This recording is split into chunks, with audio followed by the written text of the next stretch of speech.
สองของภาคบ่ายเมื่อกี้เขาจบยังไปเมื่อกี้นี่จบอะรูปาวาจรจิตถามแม่แปมก่อนอรูปาวาจรจิตมีจักดวง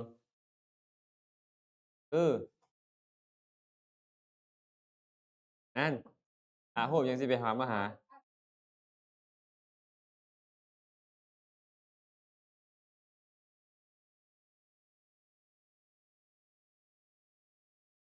อ่า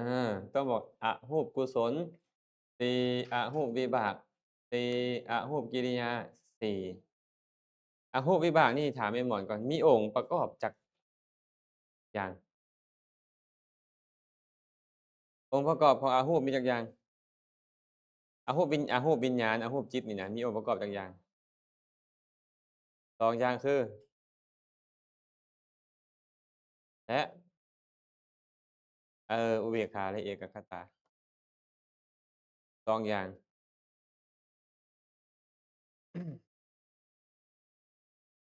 บ่ฟุกติฟุกหน่อยหนึ่งใช่กันสิ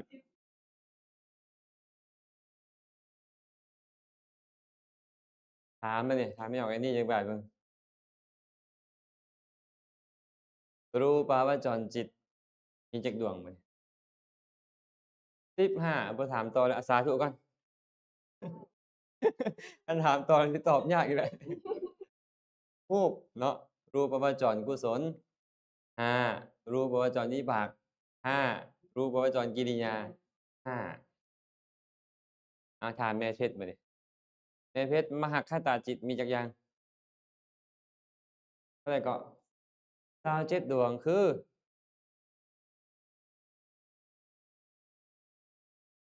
แบ่งเป็นกุศลวิบากกิริยาได้เท่าไร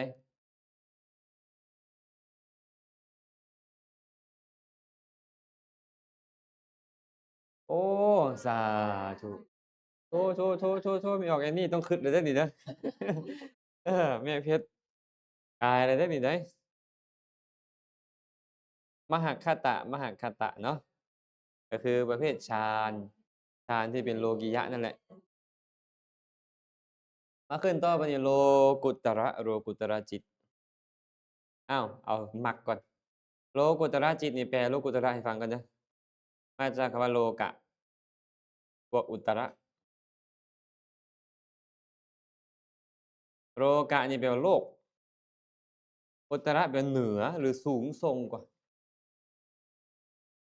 จิตที่สูงส่งกว่าโลกเอิ้นว่าโลกุตระ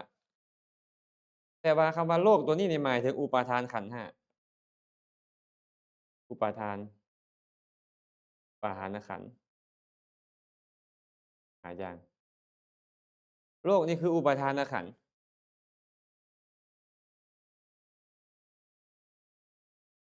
ชื่อเนาะฟังทันเนาะแม่แปมเนาะโลกได้แก่อุปาทานอุปาทานขันธ์ก็มีถ้าถามมานี่ถามให้ออกหน่อยเบิ่งมรรคจิตนี่น่ะเป็นขันธ์ใด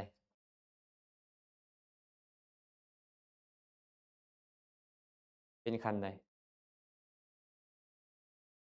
วิญญาณขันธ์ธรรมที่สัมปยุตกับมันเป็นขันธ์ใด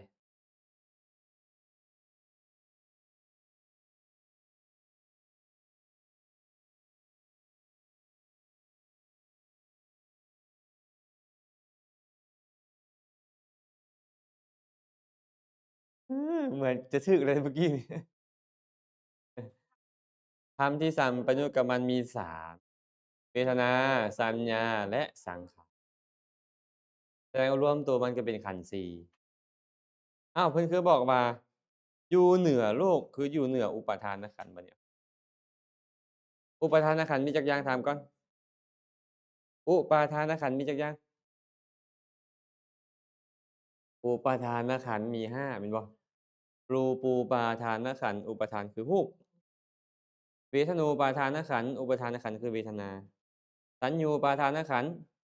อุปทานขันธ์คือสัญญาสังขารูปาทานขันธ์อุปทานคือสังขารและวิญญาณูปาทานขันธ์อุปทานขันธ์คือวิญญาณแสดงว่านี่น่ะมรรคจิตก็ยังเป็นเวทนาสัญญาสังขารและวิญญาณแต่บ่แม่นอุปาทานขันธ์ อาตมาเคยเว้าให้พ่อแม่ออกฟังแล้วว่าเราควรแยก3อย่างให้ดีแยกขันธ์อุปาทาน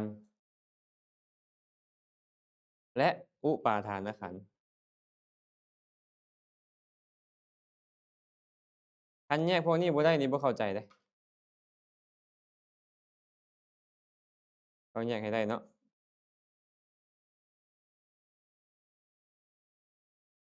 ขันธ์มีเท่าใดขันธ์มี5ขันธ์อุปาทานขันธ์มีเท่าไรอุปาทานเด้4อ้าว4คือเขียนเลข1ตืมใส่มาอีกบ่นี่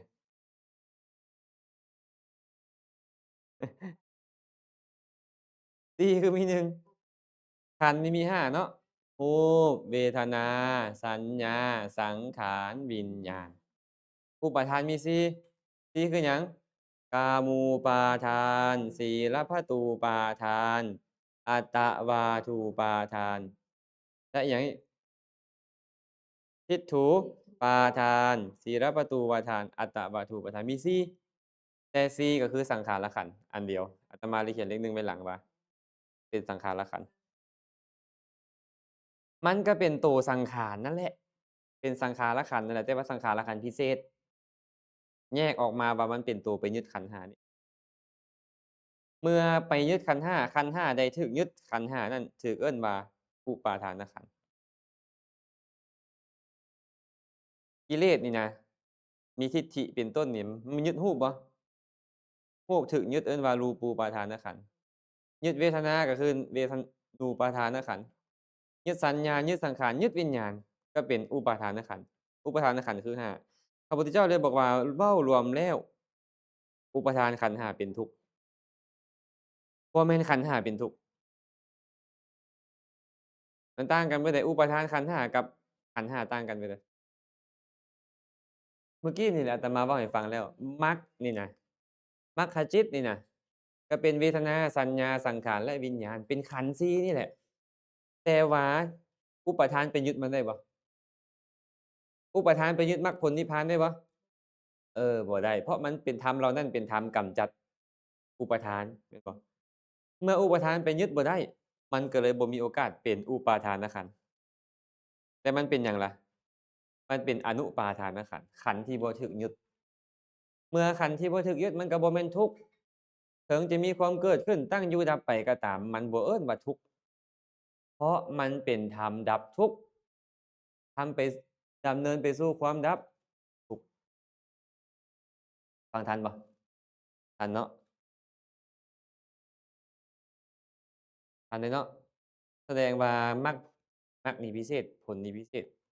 เป็นอนุปาทานอนุปาทานขันธ์มันบ่ถูกกิเลสมายึดมันมันเป็นหนึ่งในขันธ์5นั่นแหละแต่ว่าบ่ถูกกิเลสยึดมันเลยบ่ชื่อว่าเป็นทุกข์ตอนเป็นทุกข์พระพุทธเจ้าบอกว่าสังขิเตนะปัญจุปาทานขันธาทุกขาว่าโดยย่ออุปาทานขันธ์5เป็นตัวทุกข์บ่แม่นขันธ์5เป็นตัวทุกข์เดะ ขันธ์5เฉพาะที่ถูกกิเลสยึดนั่นน่ะมันเป็นทุกข์เอิ้นขันธ์5ที่ถูกยึดน่ะว่าโลกเข้าใจเปล่าขันธ์5ที่ถูกยึดว่าโลกมรรคผลนี่มันบ่ได้แม่นโลกนั้นมันบ่ได้ถูกยึดเข้าใจเปล่าพูดไม่ออกงึกหัวนี่แนวใดนี่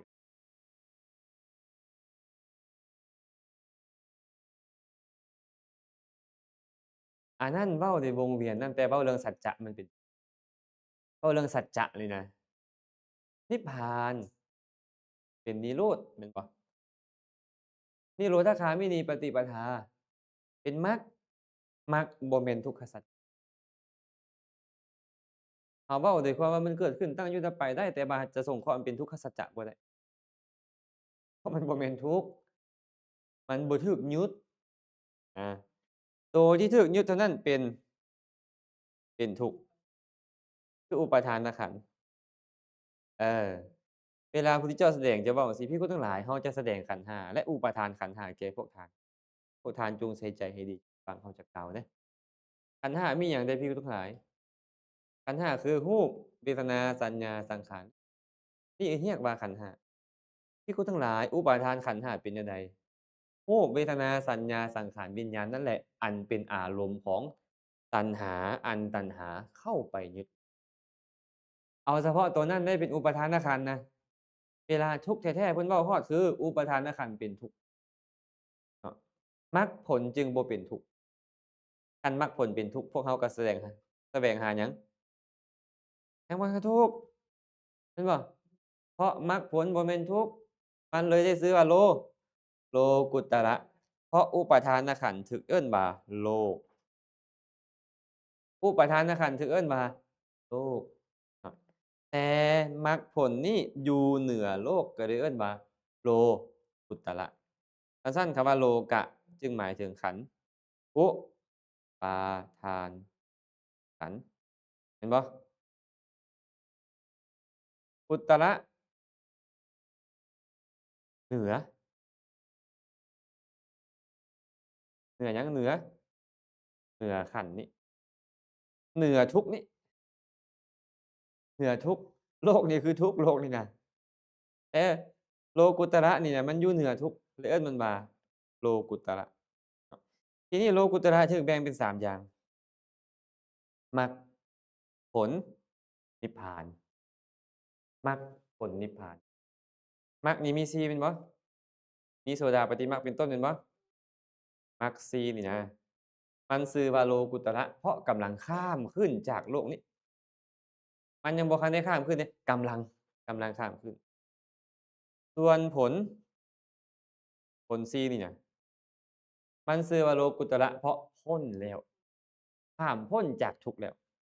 มันเป็นผลของการกำลังข้ามนี่ส่วนนิพพานเนี่ยล่ะชื่อว่าโลกุตระเพราะว่าเป็นเหตุให้พ้นเป็นเหตุให้พ้นจากโลกนี้ ทั้ง3อย่างนี่คือมรรคผลและนิพพานนี่จึงเอิ้นว่าโลกุตระแต่เราจะเรียนเรื่องของโลกุตระจิตบ่แม่นโลกุตระธรรมทั้งหมดแม่นบ่โลกุตระธรรมมี9พราะผมมรรค4ผล4นิพพาน1แต่เราบ่ได้คันได้เรียนเรื่องนิพพานเดี๋ยวเนี้ยเราจะเรียนเรื่องของจิตเราก็เลยเอาแต่โลกุตระจิตมาเว้ามาเบิ่งตามลำดับเอามรรคก่อนเนาะ โสตาปัตติมัคคะจิตตังอ่านพร้อมกันอยากให้โสตาปัตติมัคคะจิตตังสกทาคามิมัคคะจิตตังอนาคามิมัคคะจิตตังอรหัตตมัคคะจิตตังโสตาปัตติมัคคะจิตตังสกทาคามิมัคคะจิตตัง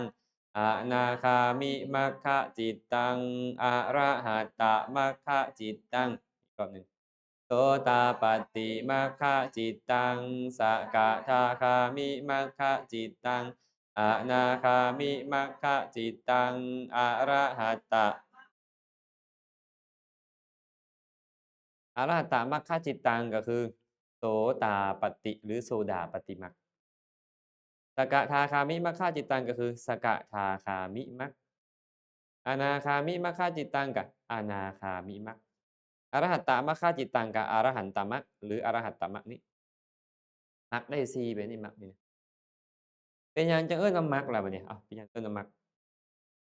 มัคคะธาตุนี่นะแปลว่าแสวงหาก็ได้แปลว่าหนทางก็ได้ภาษานี่เขาจะมักนี่แปลว่าทาง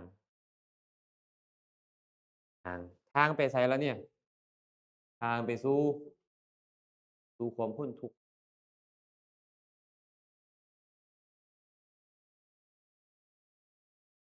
มาเบิ่งบัดนี้โสดาปัตติมรรคมันจากหยังโสดาปัตติมรรคนี่เนาะเนี่ยโสดาปัตติมรรคนี่มาจากหยังมาจากคำว่าโสตะอาปัตติโสตะแปลว่ากระแสอาตัวนี้แปลว่าก่อนปัตติแปลว่าถึงรวมกันแล้วก็คือถึงกระแสก่อนถึงกระแสก่อน มรรคจิตใดเข้าถึงกระแสก่อนมรรคจิตนั่นเอิ้นว่าโสดาปัตติมรรคโสดาปัตติมรรคฟังทันบ่กระแสของหยังล่ะบัดนี้กระแสของนิพพาน กระแสของนิพพานมันเข้าถึงกระแสของนิพพานเจ้าจะบรรลุอรหันต์ก็อย่าอ้าวสมมุติเราได้ยินได้ฟังมาว่าพระองค์นี้นั่งฟังธรรมอยู่บรรลุอรหันต์ถึงเพิ่นจะบอกว่ามันบรรลุอรหันต์ก็ตามแต่เวลามันบรรลุแต่ไสไปโซดาบันไปบรรลุโสดาบันสกทาคามีอนาคามีไปตามลำดับจนค่อยฮอดอรหันต์บ่แม่นอยู่ซื่อๆฟังธรรมปึ๊บอรหันต์เลยบ่มีแต่ว่าสุดท้ายคืออรหันต์คืออันเขาถามเรานั่นแหละจะเรียนจบปใดป5ป1เอาไกลได้ก็ออกก็ว่าไปแหละแต่ว่าถามว่าจบแต่ป5บ่ป1บ่จบบ่ป2บ่จบบ่จบแต่ว่าสูงสุดคือป5ข้อยก็ว่าข้อยจบปแม่นบ่อันนี้คือกันแสดงว่าตัวที่จบก่อนหมู่ก็คือป1แม่นบ่ป1ไปเป็นหยังป1ประถมนี่ปฐมนี่นะชั้นที่1ชั้นที่1โสตะนี่นะแปลว่ากระแสพระนิพพานปัตติแปลว่าถึงอานี่ก่อนเข้าถึงก่อนเซิงกระแสของนิพหรือว่าเข้าถึงกระแสของนิพพานก่อนหมู่เอิ้นอาการเข้าถึงก่อนหมู่นี่มาเป็นชื่อมันเลยเอิ้นชื่อมันเลยว่าโสตาปัตติหรือโสตาปันนะเคยได้ยินเปล่าโสตาปันนะนี่นะไอ้ปันนะตัวนี้ก็แปลว่าเชิงคือกันอาปันนะตัวเนี้ยเข้าถึงกระแสผู้เข้าถึงกระแสก่อนอันนั้นเว้าถึงผู้คนแล้วอันนี้เพิ่นใช้คำว่ามรรคแม่นบ่มรรคจิตเพิ่นออกฟังอาตมาทันบ่ไม่ทันเนาะจบแล้วนี่โสดาปัตติเนี่ยอ้าวจบรู้แล้วว่าโสดาบันแปลว่าผู้เข้าถึงกระแสของนิพพานก่อนกว่าคนเหล่าอื่นถามไปถามให้ออกแปมจะมาก่อนให้ออกแปมพระพุทธเจ้าเนี่ยบรรลุโสดาบันบ่อ้าวบรรลุโสดาบันแสดงว่าพระพุทธเจ้าก็ได้โอ้มีหลักแล้วเห็นบ่หลักแล้วคันมีหลักแล้วบ่กล้วยแล้วบัดนี้คันตอนบ่มีหลักเนาะลมพัดไปไสก็อยากไปเด้อเนาะนี่ข้อยมีหลักแล้วพระพุทธเจ้าบอกไว้แล้วมหาราทะมหาสมุทรลากลุ่มลึกไปโดยลำดับบ่อยู่ซื่อๆแล้วเป็นเหวซันฉันใดก็ฉันนั้นธรรมวินัยนี่คือกันมีการประพฤติไปตามลำดับปฏิบัติไปตามลำดับศึกษาไปตามลำดับบ่แม่นจะบรรลุอรหันต์บัดเดียวบ่มีทางเด้อมีดอกไอ้คนบรรลุอรหันต์บัดเดียวน่ะบรรลุไปตามลำดับ แม้แต่พระพุทธเจ้าจะบรรลุอรหันตมรรคพระพุทธเจ้าก็ต้องบรรลุโสดาปัตติมรรคสกทาคามิมรรคอนาคามิมรรคไปกันเนาะจือเนาะบัดนี้เนาะอ้าวอันนี้บ่แม่นธรรมศาสตร์อันนี้สิเอาไปเทียบกับนั้นบ่ได้ใดอันคือบางคนนี่เข้าอยู่บ้านนั้นป1มาเข้าพี่ป5เลยก็ยังได้เดะเอาไปนั่นบ่ได้ธรรมศาสตร์บ่เป็น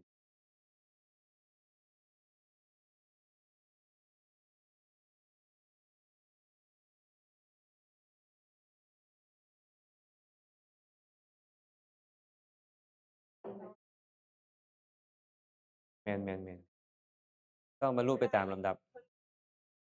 แม่นๆแต่บางคนน่ะน่ะฟังธรรมเทื่อนี้เขาบรรลุแค่โสดาบันเอาอย่างเช่นพระอานนท์พระอานนท์บรรลุเป็นพระโสดาบันโดนเติบบ่ หลายสิบปีอะเพิ่นก็บอกว่าบรรลุแค่โสดาบันเห็นบ่บรรลุโสดาบันเป็นฟังธรรมจากไผล่ะพระปุณณมันตานีบุตรพระอานนท์บ่ได้บรรลุธรรมจากพระพุทธเจ้าเด้อถึงจะปรารถนาเป็นอุปถากพระพุทธเจ้าก็ตามบ่ได้บรรลุธรรมต่อหน้าพระพุทธบรรลุเป็นโสดาบันในสำนักของท่านปุณณมันตานีบุตรตอนจะบรรลุเป็นพระอรหันต์พุทธเจ้าปรินิพพานบ่ถามว่ามื้อที่พระอานนท์บรรลุอรหันต์มื้อใดมื้อสังขายนา แต่ถามว่าแล้วบ่บรรลุสกทาคามีบ่บ่บรรลุอนาคามีบ่ก็ไปแต่ว่าสูงสุดคืออรหันต์หั้นก็แบบนี้อ้าวต่อเนาะบัดนี้เนาะเข้าใจแล้วเนาะโสดาบันหรือโสตาปัตตินี่เนี่ยแปลว่าผู้เชิงกระแสก่อนหมู่กระแสหยังกระแสของนิพพานหมายถึงฮู้นิพพานก่อนหมู่นั่นแหละสกทาคามีมรรคบัดนี้ มาจากสกะหรือสกิงก็ได้เอ้าบวกอาคามิ ภาษาบาลีเป็นแบบนี้แม่นบ่สกิงนี่แปลว่าเทื่อเดียวเทื่อเดียวอาคามิแปลว่ามีปกติมาเรือมาโดยปกติเข้าใจเปล่ามาโดยปกติเอิ้นว่าอาคามิเทื่อเดียวเอิ้นว่าสกิงมารวมกันก็เลยกลายเป็นมาเทื่อเดียวเป็นปกติมาเทื่อเดียวเป็นปกติแต่ว่าภาษาบาลีอะมีการแปลงตัวนี้บัดนี้เพราะสระหลังนี่นะแปลงอนิกหิตนี่เป็นพะบางบ่อนก็เลยกลายเป็นสกิทาคามิ สกิทาคามิเอาตัวทะบวกอาปาบอนกับเอากิตัวนี้เป็นกะก็ได้กลายเป็นสกะทาคามิเขาเอิ้นมาเอิ้นสกะทาคามีแม่นบ่สกะทาคามีนั่นเนาะเพิ่นจึงแปลมันว่าผู้มาเทื่อเดียวมาสู่โลกนี้เทื่อเดียวเพิ่นบรรลุเป็นพระสกทาคามีแล้วเพิ่นจะมาเกิดในมนุษย์โลกนี่เกิดในกามนี้แหละ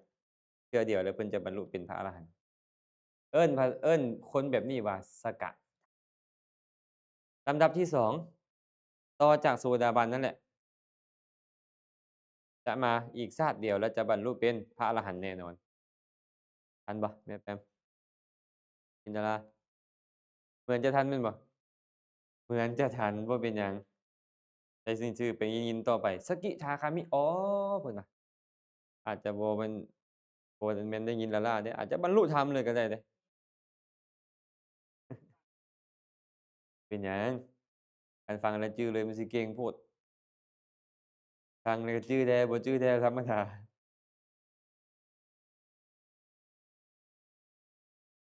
แม่นๆๆๆ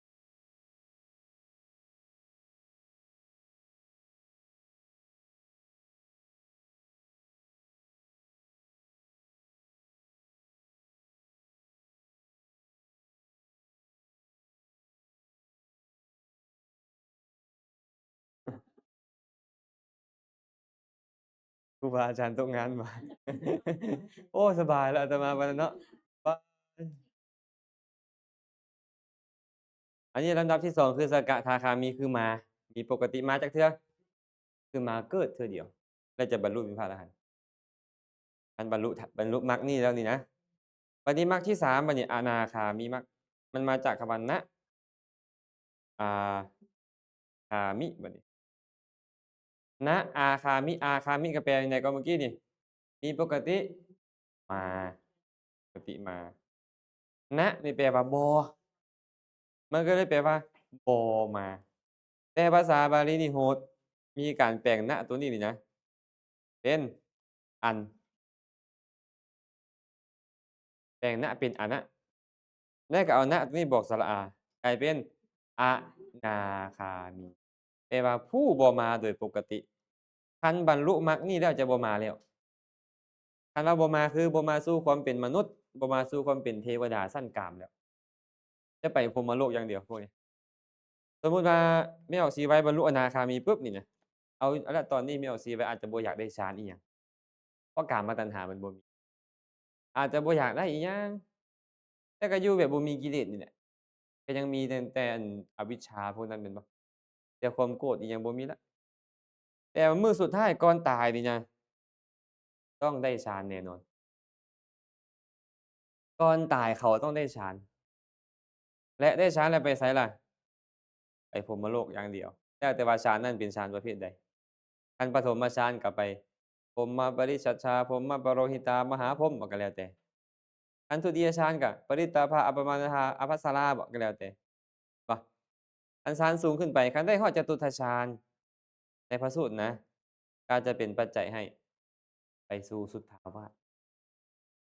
อันนี้อนาคามีบ่กลับมาสู่กามวจรแน่นอน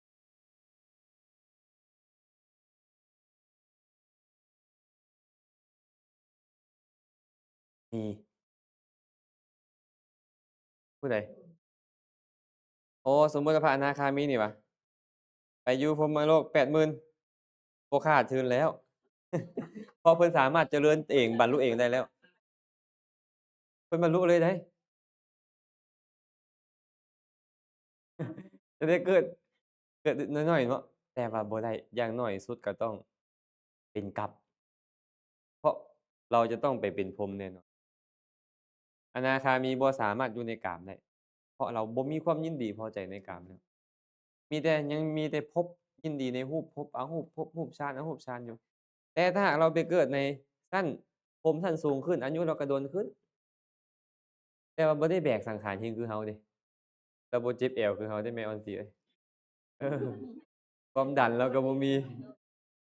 ความโกรธเคืองความบ่พอใจอิหยังเราบ่มีแล้วแต่ว่าดีอันหนึ่งได้สั่งสอนคนเพิ่นจึงบอกว่าพระอรหันต์อยู่ดลเท่าใดแฮ่งดีบ่แม่นแต่อรหันต์ดอกอยู่ดลน่ะแม้แต่พระอนาคามีคือกันอยู่ดลเท่าใดก็แฮ่งดีญ้อนหยังได้แนะนำคน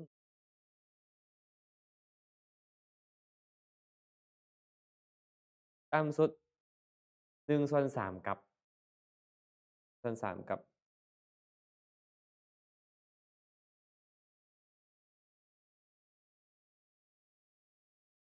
เบิ่งในหนึ่งเด้อสิให้เบิ่งเด้อเบิ่งกระดานก็ได้ผมนี่น่ะเห็นบ่ความจริงแล้วยังบ่คันอยากเว้าแต่ว่าเพราะว่ามันละเอียดหน่อยหนึ่งแต่จะเว้าคร่าวๆเด้อบ่คันเว้าละเอียดเทื่อเพราะว่าเราจะได้ไปเรียนเติมอยู่นี่สั้นผมเอาแต่นี้ลงมาเด้อนี่เด้อแต่นี้ลงมาเนี่ยเป็นสั้นรูปผมมีรูปร่างกายเนาะที่ขึ้นไปนี่เป็นรูปผมพวกนี้รูปผมต่ำสุดนี่แม่ออกสิว่าเห็นบ่1/3กับ1/2กับแล้วก็1มหากัปไอ้กัปหนึ่งเท่าใดล่ะคือเราเว้าให้กันฟังนั่นแหละเอาคอกหนึ่งไปใส่เม็ดงาเม็ดพันธุ์ผักกาดคอกนั้นกว้าง16กิโลสูง16กิโล100ปีแล้วคนไปหยิบเอาเม็ดพันธุ์ผักกาดออกน้อยหนึ่งออกเม็ดหนึ่ง100ปีแล้วเอาออกเม็ดหนึ่ง100ปีออกเม็ดหนึ่งจนกว่ากองนั้นน่ะจะหมดเม็ดพันธุ์ผักกาดไปแต่ว่ากัปหนึ่งยังเหมาะสมโดนบ่ล่ะโดนนะโดนกระซั้นบ่ต้องถามดอกว่าเท่าใดโดนแรงแต่ว่าพวกผมเนี่ยเขาต้องอยู่อย่างน้อย1/3ของกัปสมมุติกัปหนึ่งส่ำเฮาเว้านี้อย่างต่ำสุด1/3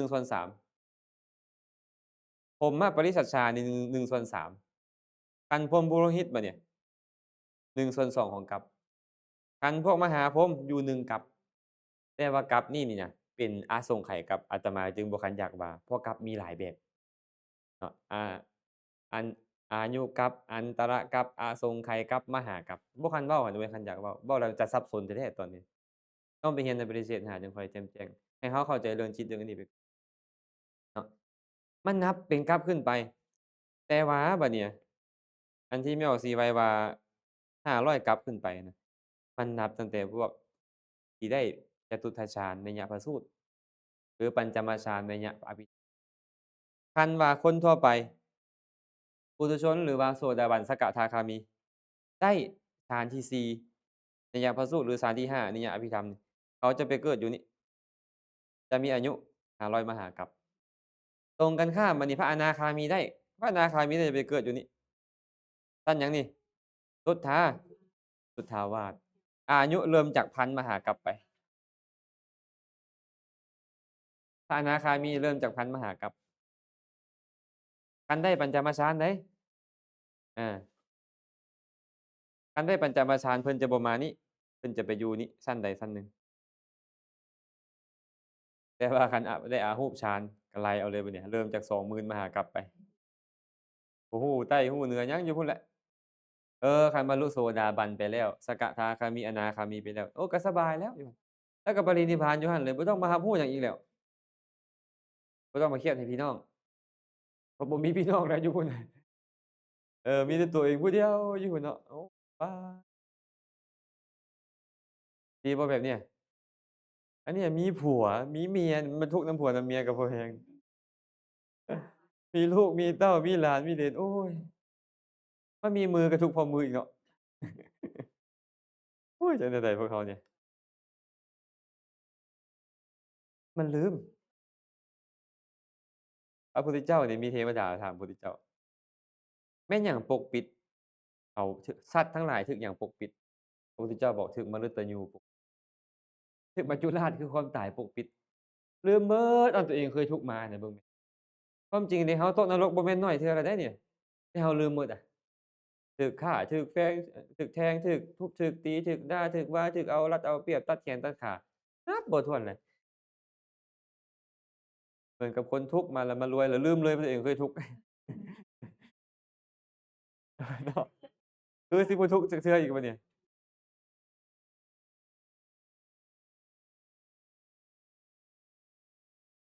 อ้าวนี่แหละนี่แหละเขาจึงต้องเรียนอภิธรรมนี่แหละเพราะว่าสัตว์ทั้งหลายนี่นะจะเข้าเชิงบุญหรือบาปนี่เข้าอยู่ไสฮะเข้าเข้าถึงเข้าถึงภพสุขติทุกขติก็เพราะบุญแหละอาตมาเคยเว้าผ่านมาเมื่อกี้ชั่วโมงก่อนเราก็เว้าว่าคนที่บ่เคยเฮ็ดความดีเลยบ่มีและคนที่ดีที่สุดบ่เคยเฮ็ดความชั่วก็บ่มี มันก็มีทั้งความดีความชั่วผู้ใดเฮ็ดดีหลายแล้วเอิ้นว่าผู้นั้นดีผู้ใดเฮ็ดชั่วหลายแล้วเอิ้นว่าผู้นั้นชั่วแต่ทุกคนล้วนแล้วแต่มีความดีโดยที่สุดก็เขายังเคารพต่อพ่อต่อแม่เขาอ่อนน้อมต่อผู้ใหญ่อยู่บางคนน่ะเอาแล้วเขาบ่ได้เข้าวัดบ่ได้ให้ทานบ่ได้รักษาศีลบ่ได้ฟังธรรมเขาเลี้ยงดูปูเสือพ่อแม่เขาเจ้าก็บอกว่าเอตัมมังคะระมุตตมังสิริมงคลอันสูงเนาะเราอย่าไปบอกแค่ว่าเข้าวัดจังค่อยดีรักษาศีลฟังธรรมจังค่อยดีอย่าเว้าแบบนั้นแม่นหรือบ่แม่น อ้าวสมมุติพระออกธงไปเป็นแม่ทัพใหญ่มีกองทัพอยู่ตัวเองอยู่1,000คนข้าศึกมี2,000คนแต่พระออกธงเก่งกล้าสามารถหลายฆ่าทิ่มหมด2,000คนที่เป็นข้าศึกเก่งบ่พระออกธงเนี่ยก็ต้องไปเบิ่งเลยตอนเราฆ่าเราเป็นบุญหรือเป็นบาปเอาก่อนหน้าที่เราจะฆ่าเรานึกถึงอิหยังข้อยจะเฮ็ดให้พี่น้องป้องปรายข้อยได้รับความสุขอยู่อย่างมีความสุขไม่หยังเกิดขึ้นตอนนั้นน่ะกรุณาเราก่อนน่ะแต่ว่าตอนเราฆ่าเป็นบุญบ่ บาปตอนฆ่านี่นะฆ่าเพื่อนหยังมันก็บาปอะกรุณาเป็นบุญบ่เป็นจะบอกว่าเราคนชั่วเราคนบาปมันบ่แม่นมันมีบุญแต่ว่าเฮ็ดชั่วหลายเขาฉะนั้นเทิงเฮ็ดชั่วมาไปเกิดในสุคติก็ต้องบุญส่งผลเทิงเฮ็ดดีมาก็ตามไปเกิดในทุกขติก็บาปส่ง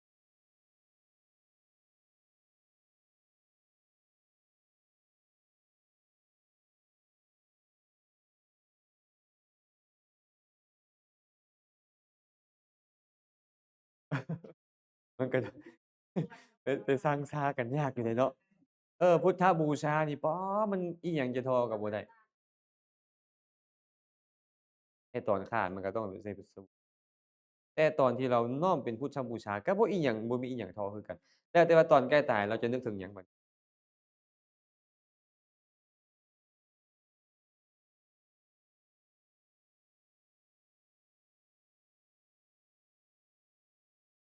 บ่อ๋อเราก็ต้องแยกว่าไอ้พวกบาปอะน่ะมันต้องบาปอยู่ที่เจตนาเจตนาเขาเฮ็ดหยังเพราะนั่นน่ะเจตนาบ่ดีก็เป็นบาปเจตนาดีก็เป็นบุญอยู่เดะเพราะบาปมันบ่ได้อยู่ที่ผู้ใดผู้หนึ่งเฮ็ดให้กันเดะโอเคแหละพระเจ้าตากสินนี่น้อมเป็นพุทธบูชานี่สมมุติเนาะอาน้อมเป็นพุทธบูชาเสีย เอาคนขี้เหล้าไปอยู่เอาตอนเรากินเหล้าเราก็บ่ดีหั้นแหละตัวนั้นก็บาปแล้วตอนเราให้หมู่ก็บ่ดีแต่บ่ได้หมายความว่าไปอยู่ดินนั่นแหละจะบาปการอยู่ดินนั้นบ่ได้เฮ็ดให้บาปคันซั้นเขาถวายอันดินเป็นพุทธบูชาอยู่วัดเราก็ไปวัดก็บาปแล้วเราเนี่ยบางเทื่อเราก็อยากให้ผัวอยู่ผัวโทรมานำอยู่เดี๋ยวนี้เนาะตอนอยากให้ก็บาปตอนอยากให้บ่ได้เกี่ยวกับว่าเราอยู่วัดถ้าตอนอยู่วัดเราก็น้อมใจบูชาบางเทื่อเนาะบางเทื่อก็น้อมใจฟังธรรมบางเทื่อก็น้อมใจถวายทาน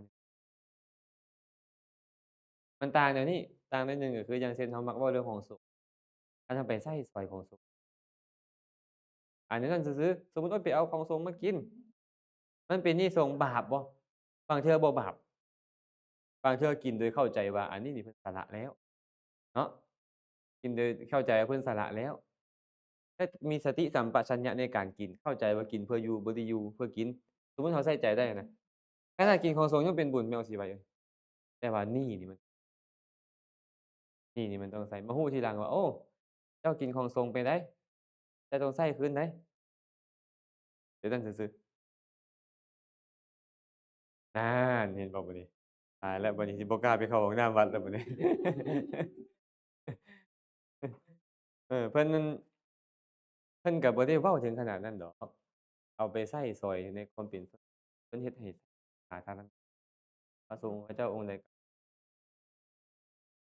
เขาบ่ได้เอามาเป็นของเขาอะนะก็คือข้าวน้ำซ้ำปลาที่เขาเอามาเป็นของเขา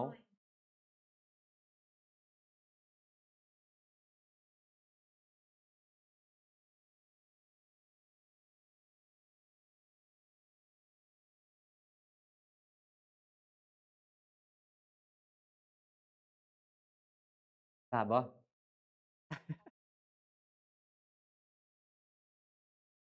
อ๋อก็บ่ขนาดนั้นดอก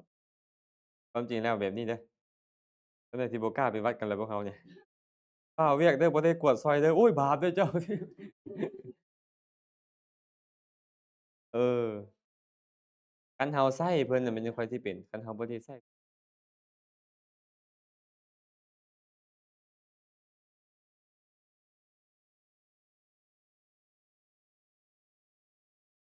โอ้เนาะบ่ได้ไป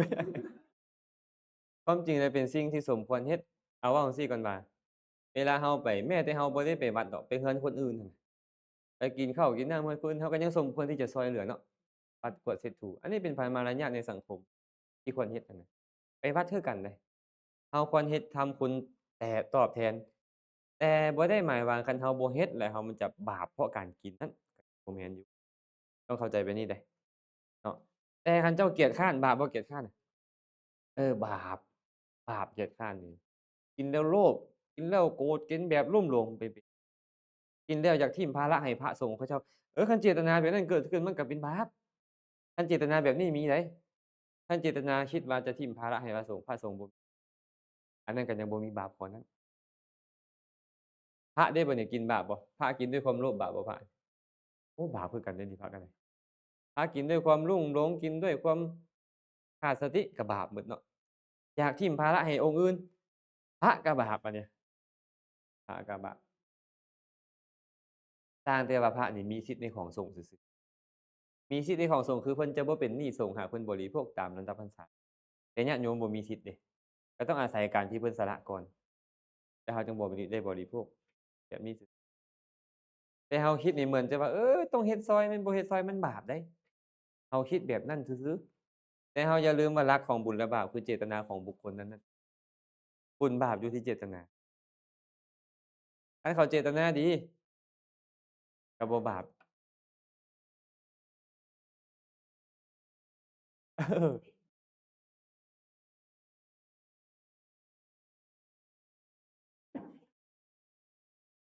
ควรจะเฮ็ดแบบนั้นอีหลีเดะและครูบาอาจารย์ควรเทศน์ดุๆพร้อมควรเทศน์ดุ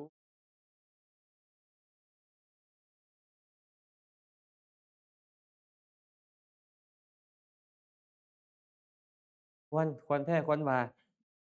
ควรแท้ควรว่าแหละอันเนี้ยความจริงบ่จำเป็นให้ไผบอกดอกเรื่องนี้เนาะเราต้องรู้เองได้แม่นบ่คันเราหมายถึงพวกเขาอะนะ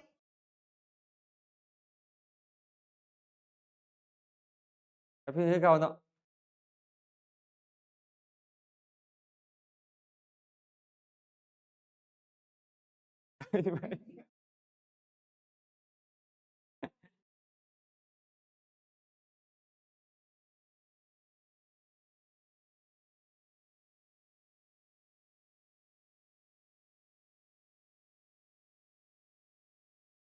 ค่าไฟก็ค่าไฟแพงเนาะ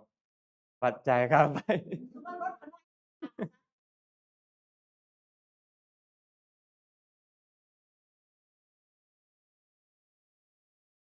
ถูกต้องแล้ว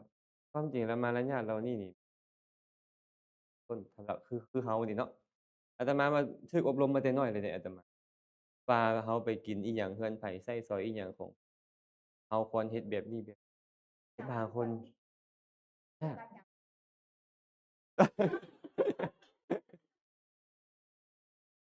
แต่ว่านี่เนาะเพิ่นเฮ็ดนั่นแหละแต่ว่าอาตมานี่ก็เทศแล้วเทศอีกเดะเทศแล้วเทศอีกเทศแล้วเทศเว้าแล้วเว้าอีกอยู่เรื่องนี้นี่แต่บ่มีผู้ใดเทศเท่าอาตมาอีกอยู่วัดนั้นเว้าแล้วเว้าอีกแต่ว่าคนบางคนถึงเฮาเทศปานใดก็ได้อยู่แต่สวงเทศมื้อหนึ่งนั่นแหละ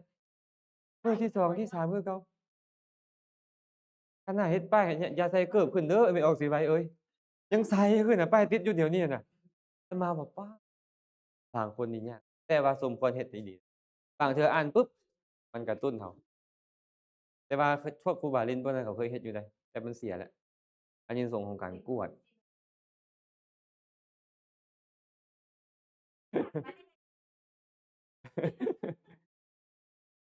บ่อันนี้อาตมาว่าก็สมควรเฮ็ดแต่เฮ็ดให้จักอันหนึ่งเด้อต้องเฮ็ดแบบรูปกวดพร้อมอะนะแล้วก็เขียนอานิสงส์ใส่เลยอาตมาว่าควรมีความจริงแล้วเราอยู่วัดโดโดนนี่มันควรมีเนาะเข้าวัดก็โดนแต่นี่ก็รู้หมดแล้วว่าอานิสงส์แบบนี้เป็นพระอาจารย์ก็เทศน์เอาเทศน์เอาว่าควรจะได้แหละตัวนี้แต่ว่าสำหรับบางบุคคลยาก เพราะว่าเขาอยู่ตั้งแต่เขาอยู่นำครอบนำครัวเขามาบางเทื่อก็เป็น10ปีบางเทื่อก็เป็น20ปีเนาะเขาแล้วอยู่แบบนั้นนั่นน่ะไปเบิ่งให้บางคนเนี่ยใช้สร้อยของสงฆ์ก็หกแต่อาตมานี่เทศน์ตลอดพระนำกันนี่เด้เทศน์ตลอดเว้าตลอดเป็นซี้พู้นน่ะได้อยู่มื้อซี้หั้นน่ะมื้อต่อไปฮ้อมเก่าเขาอยู่แบบนี้ไปเบิ่งกุฏิพระมันเป็นหางหนูก็บอกแล้วเด้อว่าของสงฆ์ใช้สร้อยมีโทษใดเราต้องรักษาของสงฆ์เด้แต่ว่าบ่ได้แต่มื้อเราบอกนั่นแหละ มื้อนั้นมี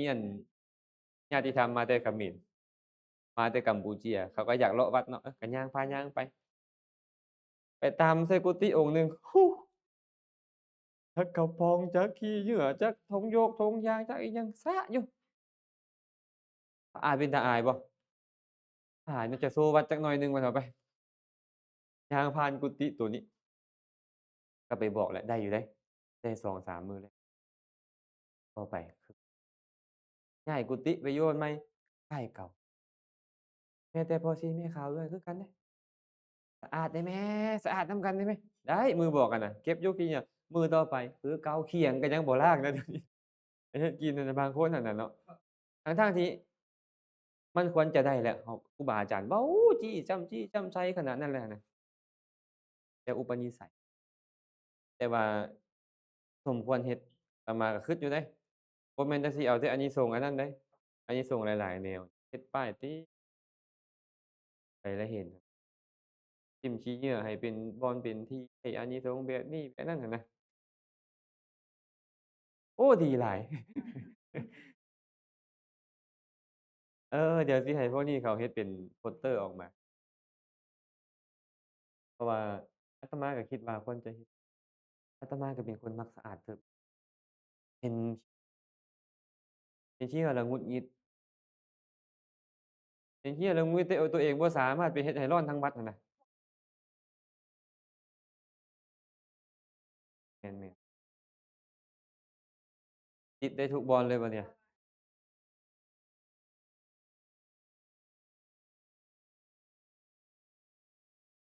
แต่คันมาเห็นป้ายแล้วก็อาจจะสะกิดใจเนาะมันเป็นแบบนั้นแหละที่จริงแล้วก็บอกแล้วเด้อเนาะเวลาเรามาเราอนามัยของตัวเองเด้ออย่าให้เป็นภาระผู้อื่นเด้อเว้าอยู่แต่ว่าครูบาอาจารย์นี่น่ะเพิ่นต้องเฮ็ดข้อวัดเพิ่นครูบาอาจารย์นี่ต้องขอยกให้ต้องว่าเพิ่นต้องเฮ็ดข้อ แต่บางเทื่อบ่ทันคืออยู่วัดป่านาขามนี่นะพวกแม่ชีแม่ขาวเนาะจะเข้าเรียน1 โมง1 โมงครึ่งก็ยังมาบ่ฮอดห้องเรียนฮอดงมครูบาอาจารย์บ่ช่วยเลยเบิ่งบ่ออกเลยพวกเราก็เลยต้องมีเจ้าหน้าที่แต่ละบ่อนเนาะผู้นี้ลานโพเด้อผู้นี้ศาลาผู้นี้อันปัดเช็ดถูบริเวณทางย่างผู้นี้เรือนครัวผู้นี้ดูแลบ่อนกาเฟผู้นี้มันล้างถ้วยบ่แม่นว่าตั้งไปเฮ็ดซอยเขาหั้นเดะคือของสงฆ์นี่พระมีหน้าที่รักษาแต่ว่าเขาก็จะเป็นส่วนหนึ่งที่เขาเฮ็ดแล้วเขาได้ คันบ่ได้บุญก็คือให้รับผิดชอบในส่วนที่เขาเจ้าใช้สอยแล้วต้องเฮ็ดเองอันนี้บ่แม่นไปรับใช้เขาเจ้าบ่แม่นจังซั่นเดะเพราะว่าครูบาอาจารย์ต้องรักษา ตาของเพราะอาตมาก็เลยต้องเฮ็ดฉันแล้วปุ๊บทุกองค์ต้องรู้หน้าที่ของแล้วเขาเจ้าก็ไปพักผ่อนคันผู้บ่ได้เรียนผู้ที่เรียนเขาก็ไปเรียนมีข่าวบางคนนั่นน่ะคือพวกไม่ออกไม่ข่าวอิงพวกเรียนบ่ายโมงคืออาตมาเนาะฉันแล้ว12โมงบ่ายโมงก็เข้าเรียนเข้าไปล้างอีกบางเทื่อก็ทั้งอยากเฮ็ดอันนั้นปานนั้นมาให้ครูบาอาจารย์ฉันเดะเอาเฮ็ดให้แต่ผู้สอนดอกช่วงบ่ายหั้นน่ะปานนั้นก็ยังช้าอยู่มาก็บ่ได้นำหมู่แล้วอันครึ่งชั่วโมงแรกบางคนก็ได้แนวหนึ่งบ่ได้แนวหนึ่งอยากให้เขาดีหมดอาแท้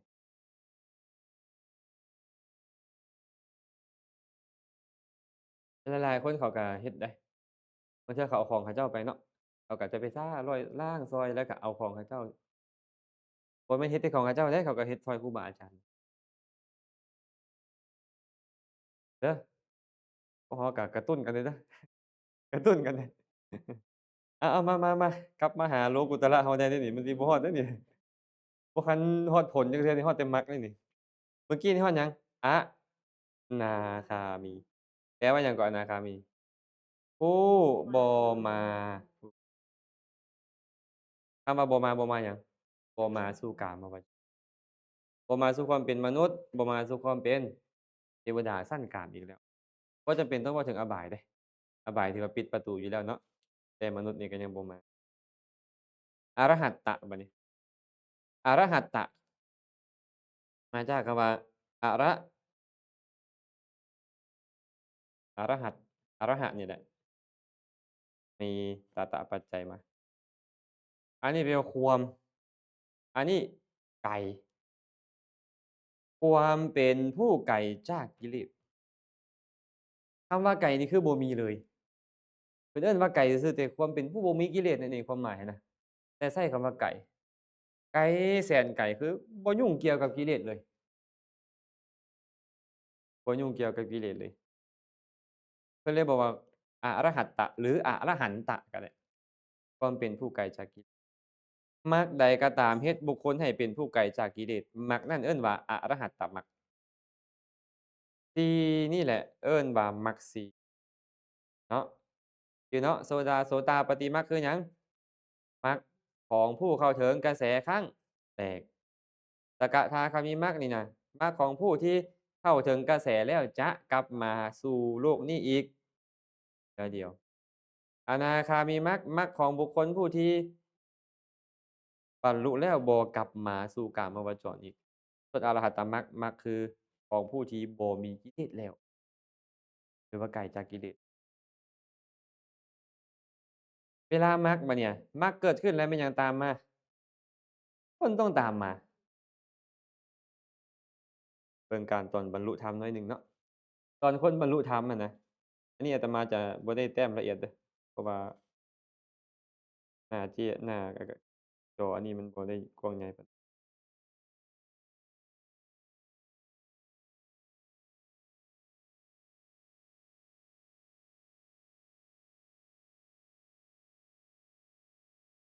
สมมุติคนธรรมดาเนาะคนธรรมดาทั่ว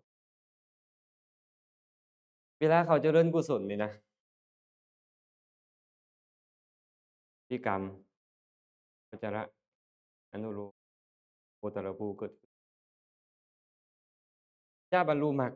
มันต้องมีลำดับขั้นตอนแบบนี้แล้วมรรคจิตเกิดขึ้นขณะจิตเดียวเองมรรคผลจิตจะเกิดขึ้นต่อมา2หรือ3 2หรือ3แล้วจะลงภวังค์ลงภวังค์มาเป็นปกติแบบ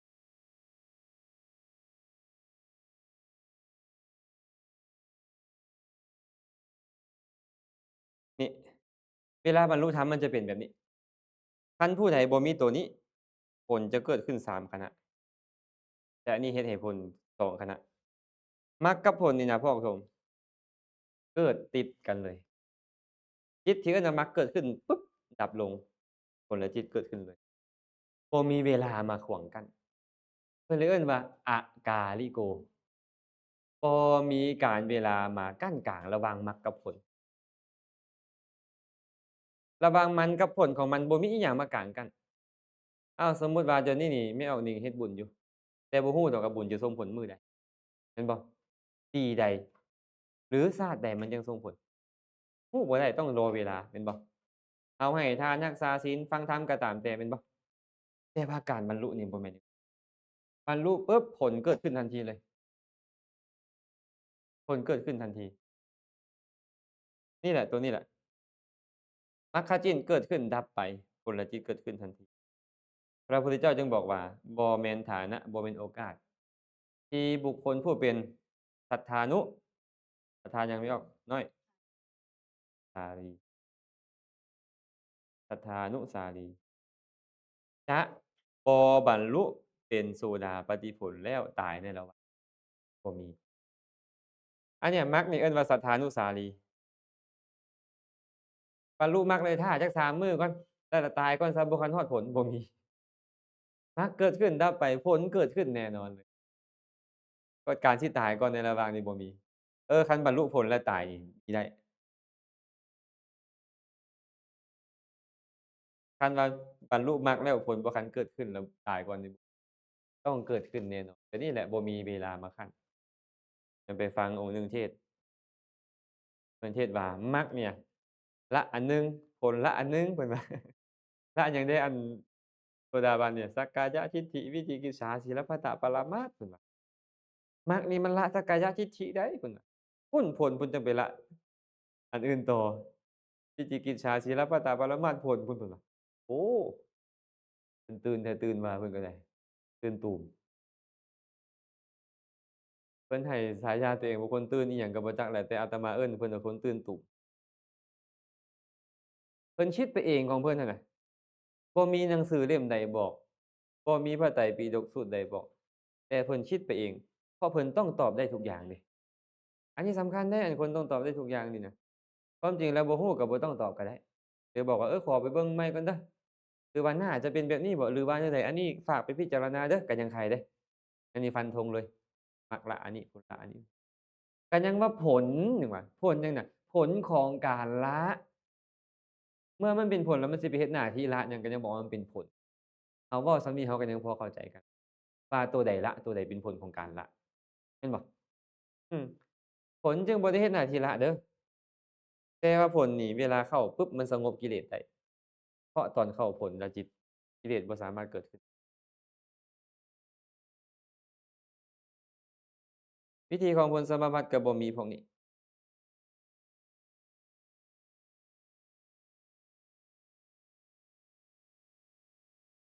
เป็นนุ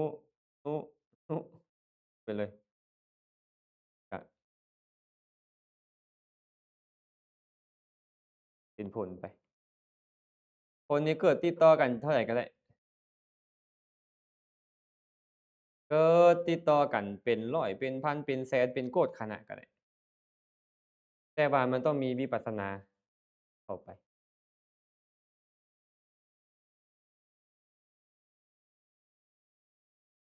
มันจะเปลี่ยนชื่อซื่อๆหรอกเปลี่ยนชื่อว่าอนุโลมอนุโลมอนุโลมซื่อๆมันบ่ได้ชื่อว่าบริกรรมอุปจาระอนุโลมคือเก่าแล้วซื่อๆ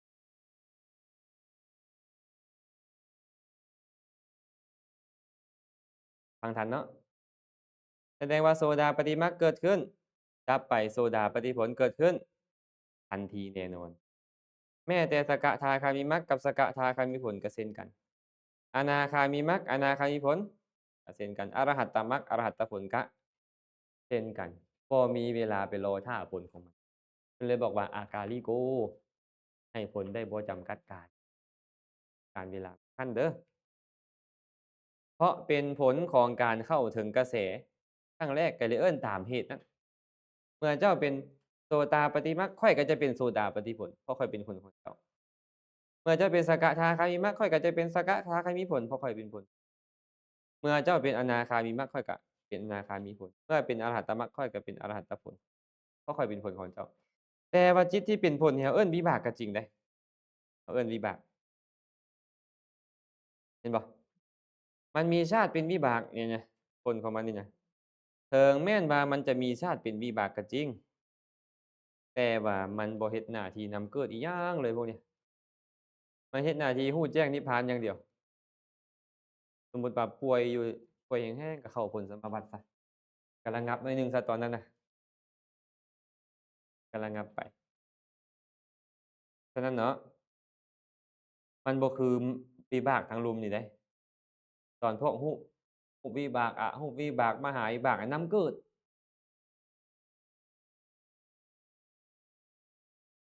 เป็นสมาบัติเพิ่นเอิ้นไปแล้วผลสมาบัติก็เลยบ่เอิ้นว่าฌานสมาบัติแต่ว่ามันเป็นขั้นฌานบ่ต้องขั้นอัปปนาเพิ่นเลยเอิ้นโลกุตระฌาน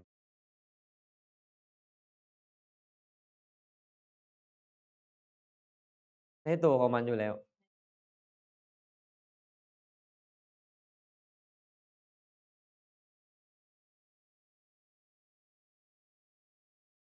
จิตติละกิเลสจิตที่รู้แจ้งนิพพานต้องแนบแน่นเท่านั้นเจ้าจะบ่เอิ้นว่าฌานแต่มันก็คือต้องแนบแน่นเพิ่นก็เลยเอิ้นว่าโลกุตระฌานเพราะมันต้องเป็นจิตที่แนบแน่นมีอารมณ์เดียว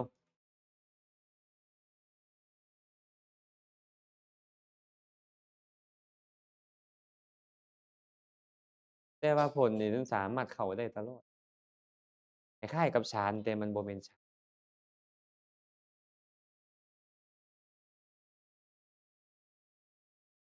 แต่มันบ่เสื่อมพร้อมเดะโลกุตระนี่นะ โอ้โฮเป็นคำถามที่ดีคนบ่ฉลาดบ่ถามเลยตัวนี้โอ้ก็จะเว้าทั้งห้องนี่ปึกบ่อาจารย์ว่าสิว่าอ้าวคนสมควรสังเกตเดะเบิ่งเว้ามาผ่านมานี่มีกิริยาหมดแม่นบ่นับตั้งแต่อเหตุกะพวกกามวจรโสภณะรูปมันคือมีกิริยาเอ๊ะอาจารย์ตัวนี้มันคือบ่มีกิริยาถามถามผู้ถามนี่แหละถามเด้ต้องตอบเด้ใครบอกให้ถามก็ต้องถามคืนอ้าวถามว่ามหากุศลนี่นะส่งผลเป็นมหาวิบากถูกบ่มันเกิดขึ้นกับไผ เกิดขึ้นกับไผมันเกิดขึ้นกับไผมหากุศลเกิดขึ้นกับปุถุชนโสดาบันสกทาคามีอนาคามีแต่มันต้องส่งผลแม่นบ่แต่แบบเดียวกันนี่แหละไปเกิดกับพระอรหันต์แบบเดียวกันเลยเมื่อมันบ่ส่งผลมันก็เอิ้นว่ากิริยาเอิ้นว่ากิริยาเนาะกุศลเกิดมาเพื่อหยังเกิดมาเพื่อหยังกุศลเกิดมาเพื่อละอกุศลเว้ากุศลกับเว้าให้แตกต่างจากอกุศลถ้าซั้นเวลากุศลเกิดมาเพื่อละอกุศลตอนนี้นี่กุศลเขาเกิดบ่ แสดงว่าอกุศลบ่เกิดแต่ว่ามันยังกลับมาเกิดได้บ่อกุศลแล้วกุศลจำเป็นต้องเกิดใหม่บ่แล้วบาปมาเกิดใหม่ได้บ่กุศลเดะมันก็เลยต้องเกิดซ้ำๆเกิดซ้ำๆเกิดซ้ำๆได้เมื่อมันมีโอกาสเกิดซ้ำๆนี่นะมันยังเกิดขึ้นได้เพื่อมาละกิเลสแต่เมื่อพระอรหันต์นี่น่ะยังอยู่ในวงโคจรนั้นอยู่พระอรหันต์ก็เลยเป็นกิริยาไปบ่มีการส่งผลแต่โลกุตระนี่นะพี่น้องเอ้ยมรรคมันบ่สามารถเกิดซ้ำได้ ถ้าหากมันจะไปเป็นกิริยาก็ต้องมรรคนี่แหละไปเป็นกิริยาแม่นบ่ถูกบ่ถูกบ่แม่นแปมเพราะว่ามหากุศลนี่น่ะมันเปลี่ยนไปเป็นกิริยาเพราะเกิดกับพระอรหันต์ถ้าหากว่าโลกุตระกิริยาจะมีก็ต้องโลกุตระกุศลนี่แหละที่เกิดซ้ำมาจึงมามีโอกาสมาเป็นกิริยาแต่มรรคเนี่ยข้อยเกิดขึ้นมาละแล้วเด็ดขาดเลยข้อยจะบ่เกิดอีกข้อยจะบ่เกิดอีกซ้ำซากบ่คือกุศลธรรมดากุศลธรรมดาสามารถเกิดได้ซ้ำๆๆๆๆๆ แต่ว่าโลกุตระมรรคค่อยเกิดขึ้นขณะจิตเดียวเท่านั้นแล้วกิเลสจะบ่มาอีกอ้าวมรรคกุศลเกิดขึ้นกำจัดหยังสักกายทิฏฐิวิจิกิจฉาศีลพัตตปรามาสอิจฉามัจฉริยะเกลี้ยงพวกนี้บ่มาเกิดอีกแล้วแล้วถามมาโสดาปัตติมรรคมันต้องมาเกิดอีกบ่เพราะมันเกิดมาก็เพื่อแล้วมันสิมีโอกาสไปเป็นกิริยาบ่ล่ะมันก็บ่มีมันเกิดเทื่อเดียวเช่นเดียวกันสกทาคามิมรรคอนาคามิมรรคอรหัตตมรรคก็ตามเกิดขึ้นมาปุ๊บกิเลสประเภทนั้นๆที่มันละบ่กลับมาเกิดอีก เมื่อมันบ่กลับมาเกิดอีกมันก็บ่มีโอกาสจะไปเป็นกิริยาแม่นบ่เพราะจิตประเภทกุศลเกิดกับพระอรหันต์จะเป็นกิริยาแต่ว่ากุศลประเภทมรรคนี่มันบ่เกิดขึ้นแล้วเกิดขึ้นเทื่อเดียวเท่านั้นเพราะเฮ็ดหน้าที่ประหารกิเลสก็เลยบ่มีโอกาสมีโลกุตระกิริยา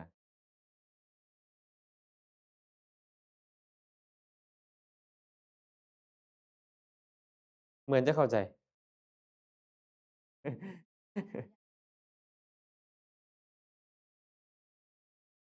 ละ100%แล้วบ่คือเฮาละความโลภปัจจุบันนี้ได้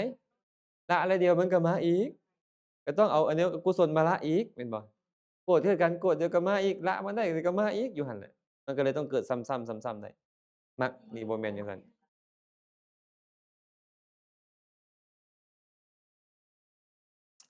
พอเข้าใจเนาะฉะนั้นมรรคจึงบ่มีโอกาสเกิดขึ้น2ครั้งเกิดขึ้นตอนใดประหารกิเลสตอนนั้นแล้วค่อยก็ดับไปเลยการที่แม่แป๋มโอ๊ยอยากให้ทานกับโซดาปฏิมาคบุคคลเด้ไปซอกก่อนบ่มีทางนอกจากว่า เขากำลังปฏิบัติเพื่อให้บรรลุโสดาบันอยู่กำลังปฏิบัติธรรมขอให้เมื่อถวายทานกับเขาแล้วเขาฉันอาหารเขาแล้ว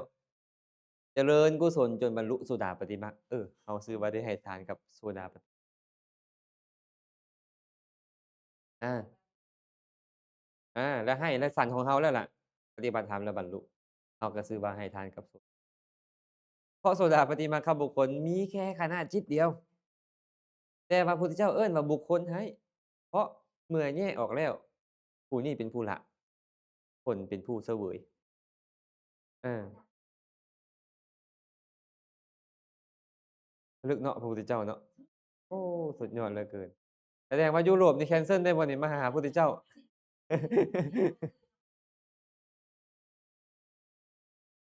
เกิดบ่ได้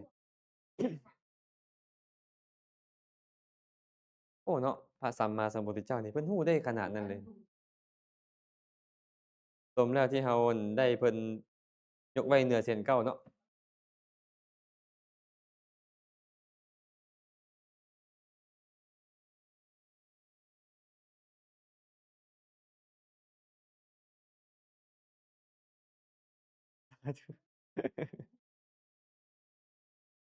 สรุปให้เพิ่นได้ว่า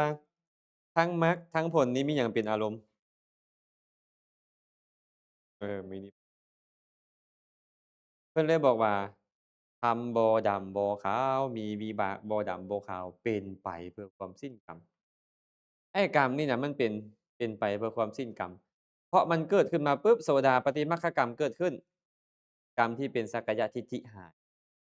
กรรมที่เป็นวิจิกิจฉาศีลปัตตปรามาสกรรมที่เป็นความถี่ฏีความอิจฉาหายหมดเกิดมาแล้วสิ้นกรรมเช่นเดียวกันสกทาคามิมักเกิดขึ้นกรรมที่จะเป็นเหตุให้เกิดในภพที่2ที่3พต่อไปในกามวงจรนี้บ่มีหายอนาคามิมักเกิดขึ้นกรรมที่เป็นไปกับกามราคะกรรมที่เป็นไปกับโทสะเนาะส่วนอรหัตตมรรคเกิดขึ้น กรรมทั้งหมดทั้งกรรมดีทั้งกรรมชั่วหายเกลี้ยงบัดนี้เพราะว่าเมื่อกรรมชั่วหมดแล้วกรรมดีก็เลยบ่จำเป็นต้องมีบ่แม่นว่าข้อยละกรรมดีบ่แม่นสิเดะอย่าข้อยสิเป็นอรหันต์ข้อยต้องละทั้งความดีความชั่วข้อยจะบ่เฮ็ดหยังบ่แม่นใดจะไปเข้าใจผิดแบบนั้นใดเออเพิ่นนี่บ่มีดอกอันละความดีอะแม่เอาน้อยเอ้ยบ่มีละความดีละความชั่วแต่เมื่อความชั่วถูกละเบิดแล้วเอาหยังมาละความชั่วจะเอาดีมาละชั่วเมื่อชั่วบ่มีแล้วดีจำเป็นบ่บ่จำเป็น เพิ่นก็เลยเอิ้นว่าละเพราะมันบ่เกิดขึ้นอีกแล้วซื่อๆไอ้ตัวเองสิละความดีแต่ตอนยังบ่ได้หยังพี่แหละฮ้วย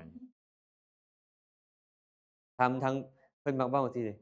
ทำทั้งปวงบ่ควรยึดมั่นถือเพิ่นว่าข้อยจะบ่เอาจักอย่างพู้นเด้อย่าเฮ็ดคือเขาเจ้าเด้อล่ะพระพุทธเจ้านี่จวนจะบรรลุอรหันต์ได้ทุกกุศลเอาหมดเลยทุกกุศลเอาหมดเนาะกุศลสมบูรณ์แล้วเท่านั้นจังค่อยละอกุศลเด็ดขาดเมื่อละอกุศลเด็ดขาดกุศลใหม่ก็บ่เกิดขึ้นอีกเพิ่นเลยให้โวหารว่าละทั้งบุญละทั้งบาป บ่แม่นคือเฮานี่ไปเอาซอกละบุญบ่เอาทานข้อยก็บ่เอาศีลข้อยก็บ่เอาบ่ได้เนาะเป็นหยังเพิ่นจึงบอกว่าเป็นไปเพื่อความสิ้นกรรมเพราะเกิดขึ้นแล้วกรรมบ่มีและวิบากของเพิ่นนี่น่ะบ่คือหมู่มันฮู้แต่นิพพานถ้าวิบากของมหากุศลพาไปหยังพาไปเกิดแม่นบ่แม่นบ่แต่วิบากของมันนี่บ่พาเกิดกุศลประเภทนี้บ่นำเกิดเนาะและมหากุศลยังเฮ็ดให้เห็นรูปฟังเสียงดมกลิ่นชิมรสชาติเป็นต้นอยู่แต่ว่ากรรมประเภทนี้น่ะ มันบ่เป็นไปเพื่อให้เห็นรูปฟังเสียงดมกลิ่นชิมรสชาติอิหยังเลยมันก็เลยเอิ้นว่ากรรมพิเศษและผลของกรรมนี้ก็พิเศษเป็นไปเพื่อความสิ้นกรรมโดยสิ้นภพสิ้นชาติพร้อมเพิ่น นี่เอิ้นว่าโลกุตระจิตมีทั้งหมดจักดวง8ดวง8หรือ40 8นับแนวใดนับตามตัวโสดาปัตติมรรคสกทาคามิมรรคอนาคามิมรรคอรหัตตมรรคมรรคได้4ผลก็คือโสดาปัตติผลสกทาคามิผลอนาคามิผลอรหัตตผล4เนาะแต่ถ้าหากนับตามฌานบัดนี้บางคนก็ได้ปฐมฌานบางคนได้ทุติยฌานตติยฌานจตุตฌานปัญจมฌานก็ตาม เนาะใช้ฌานนั่นเป็นบาตรแล้วบรรลุมรรคก็เลยเว้าตามกำลังฌานนั่นว่าฌาน2ฌาน3ฌาน4ฌาน5แต่อย่างน้อยมันต้องเป็นฌานที่1เพราะว่าหยังเพราะมันต้องแนบแน่นต้องแนบแน่นนั่นที่เพิ่นไล่ฌานให้เฮานี่น่ะว่า40ดวงนี่ก็เพราะว่าไล่ตามผู้ใช้ฌานเป็นบาตรในการเจริญวิปัสสนาเข้าใจเนาะผ่านบ่สรุปบัดเนี่ยจิตมีทั้งหมด89หรือ121ดวง121ดวงนี่เป็นโลกุตระจักดวง คันไล89โลกุตระ8เหลือโลกิยะจักดวง81ดวงจิตจึงเป็นโลกิยะ81โลกุตระ8เป็นจิตที่ดีงามจักดวงจิตที่บ่ดีงามคือบ่มีเจตสิกที่ดีงาม30อกุศล12อเหตุกะ18 89เอาออก30เหลือ59จิตที่ดีงามจึงมี59ดวงจิตบ่ดีงามคำว่าบ่ดีงามหมายถึงบ่มีเหตุที่ดีงามซื่อๆเดะแต่ว่าพระพุทธเจ้าก็ยังมีอยู่จิตประเภทนั้นน่ะนะเนาะ อ้าวจิตที่ประกอบด้วยปัญญาจักดวงบัดนี้ที่บ่ประกอบด้วยปัญญาจักดวงจิตที่ประกอบด้วยปัญญาให้มาเบิ่งตัวนี้เด้อคันผู้ใดบ่มีวิธีการชื่อให้47หรือ79แม่นบ่คัน47ต้องลบออกเท่าใดจังค่อยลบออกเท่าใดเหลือเท่าใด89ลบออก47เหลือเท่าใดฮะ89ลบ47เหลือ42แสดงว่าประกอบด้วยปัญญา42บ่ประกอบด้วยปัญญา47บ่ประกอบด้วยปัญญา42อกุศลบ่มีปัญญาแน่นอนอเหตุกะบ่มีปัญญาแน่นอนเห็นบ่รวมกันเป็นเท่าไรแล้ว30และมหากุศลวิปยุตจากญาณมหาวิบากวิปยุตจากญาณมหากิริยาวิปยุตจากญาณ12 12บวก30เมื่อกี้นี่เป็น42ตรงนี้บ่ประกอบด้วยปัญญา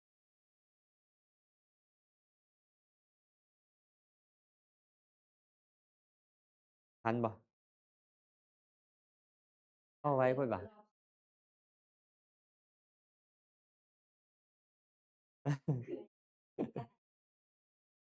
เอามาเบิ่งนี่มาเบิ่งนี่เสียมีบ่หนังสือบ่ไม่ออกมีบ่เออสามารถแบ่งจิตเป็น2ประเภทโลกิยะ81คือหรือโลกุตระจิตเท่าใด8หรือ40โลกิยะจิตมีเท่าไรโลกิยะจิตเนี่ยอกุศล10 2อเหตุกาจิต10 8กามวจรโสภณะ24รูปวจร5อรูปวจร15เอ๊ยขออภัย12โอ๊ยเนาะ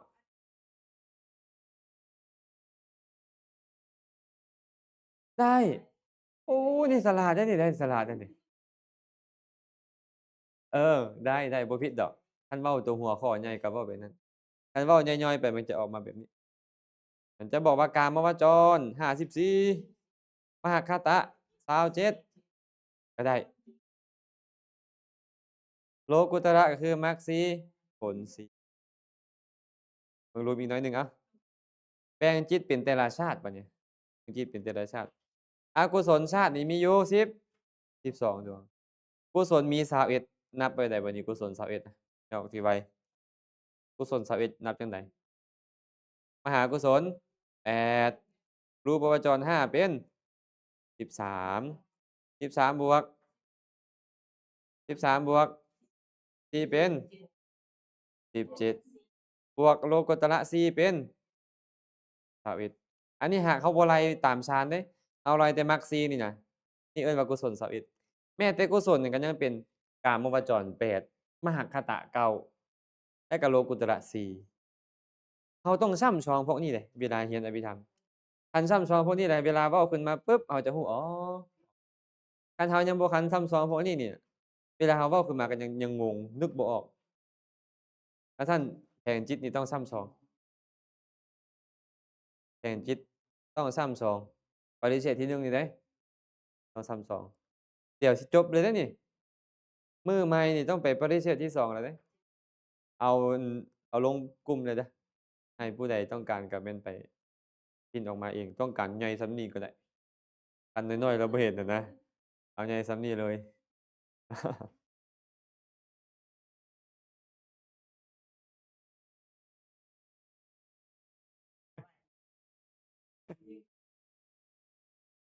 เว้าไผเพิ่นว่า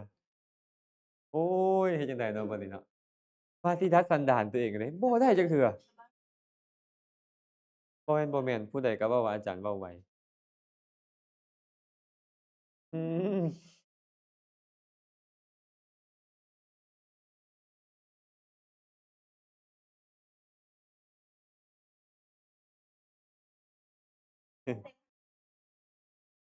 ไปวะ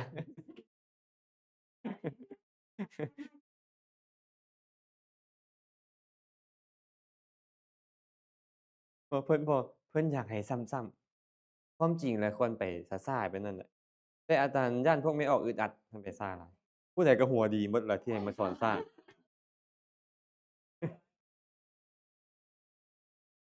บ่ต้องย้ำแต่ว่าสำหรับผู้ที่หัวดีมันน่ารำคาญกันจังอาตมาคิดว่าพวกไม่ออกให้หัวดีเดะอาตมาก็เลยบ่อยากซ้ำหลายๆเทื่อเอา3รอบพอบางเทื่อเห็นบ่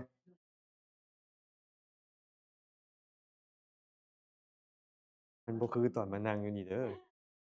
เอาโลดให้ผู้เรียนออนไลน์กับผู้เรียนมานั่งเนี่ยคนละเรื่องเลยเดะเนี่ยเพราะอยู่เรือนนั่นมันง่วงหลายกว่านี้อีก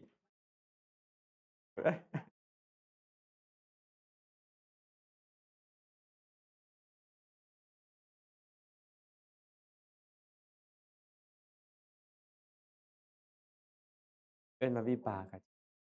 ผลบ่แม่นส่งผลผลของกุศลผลของอกุศลวิปากะหรือวิบากภาษาลาวเราเอิ้นวิบากแปลว่าผลพอสรุปได้เนาะนี่เนาะกุศล21พอสรุปได้เนาะโลกิยะ17คือมหากุศล8มหัคคตกุศลคือรูปวจรและอรูปวจรนั่นอีก9ก็รวมเป็น17โลกุตระ4เอาวิบากจิตปะเนี่ยวิบากจิตมี36ดวง ถ้าเวลาไปอ่านพระไตรปิฎกอะโดยเฉพาะอรรถกถาเพิ่นจะเว้าแบบนี้วิบากได้แก่จิต36ดวงในบรรดา36ดวงนั้นเอาเท่านี้คันคนบ่มีพื้นฐานอภิธรรมไปอ่านคำอธิบายงงเห็นบ่บางกลุ่มเขาบ่เอาเลยคำอธิบายอรรถกถานี่ฟั่นเฟือแล้วว่าแต่ความจริงอรรถกถาเฮ็ดให้เข้าใจเฮ็ดให้เข้าใจพุทธพจน์แต่ว่าคนบ่มีพื้นฐานอภิธรรมมันสิไปอ่านได้เข้าใจกว่านี้ก็มีแต่รำคาญเนาะ วิบาก36คือหยังล่ะโลกิยะวิบาก32โลกุตระ4โลกุตระ4คือหยังผลจิต4เอามาเบิ่งโลกิยะวิบากบัดนี้โลกิยะวิบากก็นับตั้งแต่อเหตุกะมาฮอดรูปวจรอ้าวอกุศลวิบาก7อเหตุกะกุศลวิบาก8รวมเป็น5บวกมหาวิบาก8เป็น23บวกรูปวจร5เป็น28บวกอาหูป4เป็นเอิ้นว่าโลกิยะวิบาก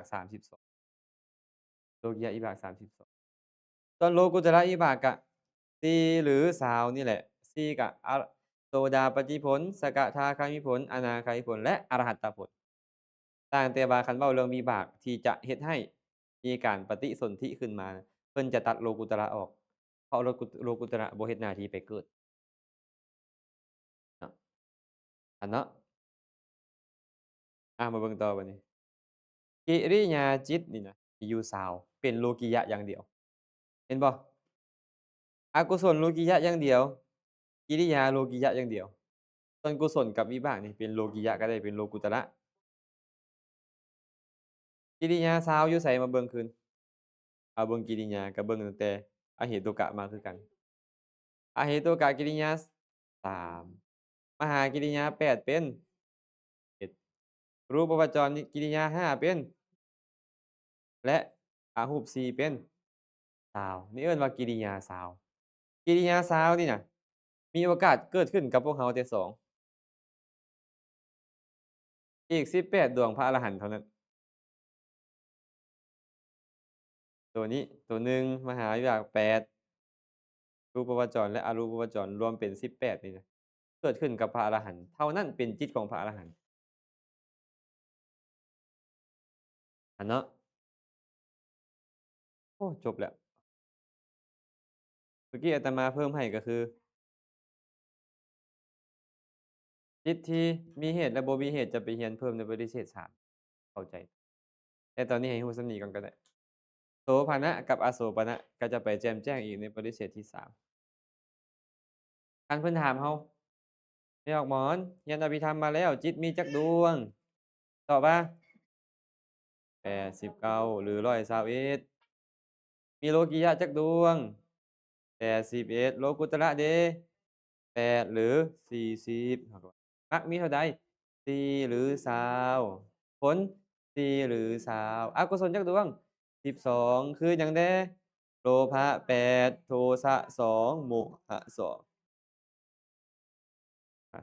2กุศลที่เป็นกามวจรทานศีลภาวนาเบื้องต้นนี่มีจักดวงเขาก็ตอบว่า8อกุศล8 ทานนี่นะเป็นกุศลจักดวงเราก็ต้องบอกว่าทานที่เป็นกุศล9ดวง9ดวงทานที่เป็นโลกิยะเด้เอาเว้าโลกุตระเราตัดมรรคออกต่างหากเลยนะทานเด้เด้รูปาวจรอรูปวจรอันนี้เพิ่นเอิ้นว่าฌานที่เป็นโลกิยะมันมีอย่างละ9อันนี่น่ะพวกฌานตัวนี้น่ะกุศลก็9วิบากก็9กิริยาก็9 9 3 20 27ถ้าเอิ้นรวมๆเอิ้นว่ามหัคคตะหรือเอิ้นว่าฌานจิตที่เป็นโลกิยะคันเอิ้นแต่พวกมันนี่ก็มหัคคตะคันมีคนถามว่ามหัคคตะกุศลมีเท่าใดตอบว่า9มหัคคตะวิบากมีเท่าใด9มหัคคตะกิริยามีเท่าใด9โลกุตระกิริยามีเท่าใดบ่มีบ่มีดอกโลกุตระแม่แปมถามเลยเมื่อกี้คือบ่มีเราว่าให้คำตอบเราไปแล้ว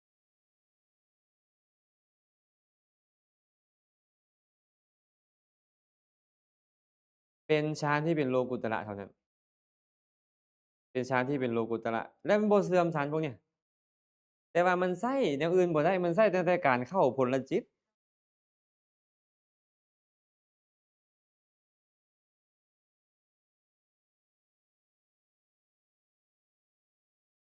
ตัวใด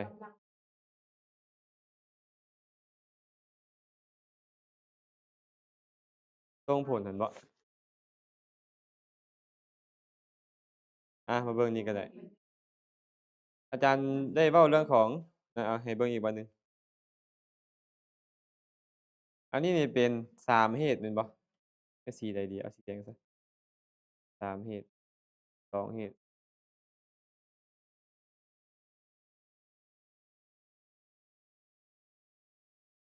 มหากุศลที่มันมีกำลังหลายมหากุศลที่มีปัญญาที่มีปัญญาประกอบพร้อมแล้วมันได้กุศลอื่นแวดล้อมพร้อมมันก็เลยมีกำลังหลายเอิ้นว่าอุกิจ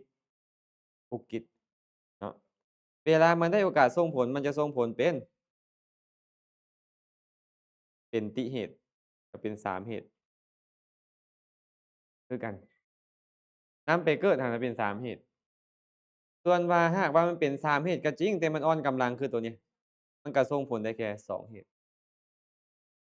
ตัวนี้คือกันถึงมันเป็น2เหตุที่มีกำลังกะยะแต่ว่ามันก็ยังได้แค่2มันก็ส่งผลเป็น2เหตุ ส่วน2เหตุนำแถมยังอ่อนกำลังนำก็ส่งผลเป็นอะเหตุฉะนั้นเนาะแม่ออกซิไวเนี่ยตัวนี้อะเหตุทั้งเบิดนี่นะมันเป็นผลของกุศลที่อ่อนกำลังน้อยๆหนึ่งซื่อๆไอ้พวกนี้นี่นะมันเป็นผลของกุศลที่อ่อนกำลังถึงแม้นเป็นมีกำลังกับชาตินี้ส่งผลชาตินี้เท่านั้นคันชาตินี้ส่งผลให้เห็นเฮ็ดบุญชาตินี้ส่งผลชาตินี้มันจะส่งผลเป็นพวกนี้เห็นรูปฟังเสียงดมกลิ่นชิมรสชาติเป็นอเหตุกะเห็นบ่คนให้ทานในพระอรหันต์ออกจากนิโรธใหม่ๆแม่นบ่ได้หยัง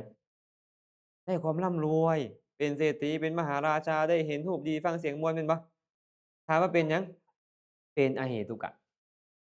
เป็นอเหตุกะคันให้ผลชาตินี้เลยเนาะนั่นเนาะเวลาที่พวกเขาเฮ็ดกุศลอย่างใดอย่างหนึ่งที่มีปัญญาเลยมันมีกำลังนำก็แน่นอนแหละมันจะเกิดมาชาติใดๆก็มีปัญญาประกอบพร้อม แต่ถึงเป็นกุศลที่ประกอบด้วยปัญญาก็ตามถูกอกุศลบั่นทอนมาเนี่ยคิดน้อยคิดใหญ่บ่หรือว่าเรืออกเรือใจอันนี้อันนั้นเป็นต้นนี่นะบ่เกิดความปลื้มปิติยินดีในภายหลังถึงมันเป็น3เหตุก็จริงแต่มันอ่อนกำลังมันเลยส่งผลได้แค่2เหตุ4ดวงสุดท้ายนี่มันเอิ้นว่ามันเป็นวิปยุตจากญาณบ่มีปัญญาจะเอิ้นว่า2เหตุ2เหตุคือมีแต่อโลภะกับอโทสะมันบ่มีอโมหะคือตัวปัญญานั้นเป็นกุศลแต่กุศลที่บ่ประกอบด้วยปัญญา 4ดวงข้างหน้าประกอบด้วยปัญญาแต่ถึงประกอบด้วยปัญญานี่นะคันมันบ่ได้กุศลอื่นแวดล้อมบ่มีกำลังหลายนะมันก็ส่งผลเป็นแค่2เหตุมันมีปัญญาพร้อมได้กุศลอย่างอื่นสนับสนุนพร้อมมีกำลังแรงมันจึงส่งผลเป็น3เหตุได้ส่งผลให้มีปัญญาพร้อมได้แต่ตัวนี้บัดนี้ตัว2เหตุตัวที่2เหตุนี่นะถึงมันจะมีกำลังปานใดก็ตามแต่มันเป็น2เหตุเดะมันบ่มีปัญญาแต่ตัวลำพังมันก็ยังบ่มีปัญญามันก็เลยส่งผลแบบบ่มีปัญญาได้แค่เหตุ2 คันมันเป็นเหตุ2นี้พร้อมแต่มันอ่อนกำลังพร้อมบัดนี้ก็ส่งผลเป็นอเหตุกะเพราะมันอ่อนกำลังหลายคันเนาะแต่เวลาเราเฮ็ดก็ต้องเป็นกุศลที่ประกอบด้วยปัญญาจะมีปีติประกอบมีโสมนัสหรือบ่ก็ตามหรือบ่มีก็ตามแต่ต้องเฮ็ดให้มันประกอบด้วยปัญญา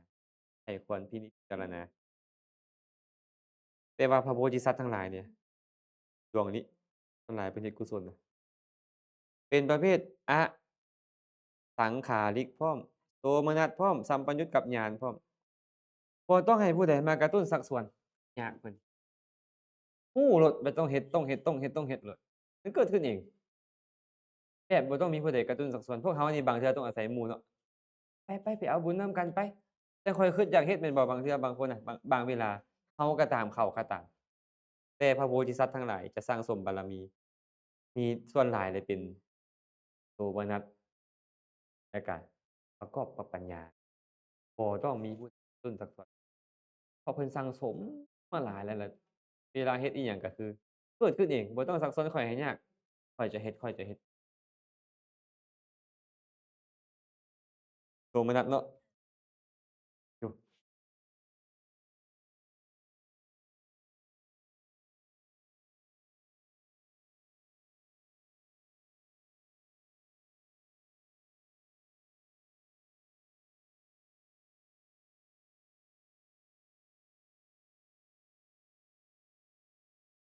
แต่อันนี้มันบ่เราเว้าไปแล้วเนาะโสมนัสบ่โสม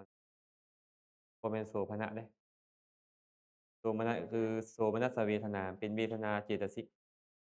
ความสุขใจแต่ว่าตัวกุศลทั้งหมดนี่มันเป็นโสภณะ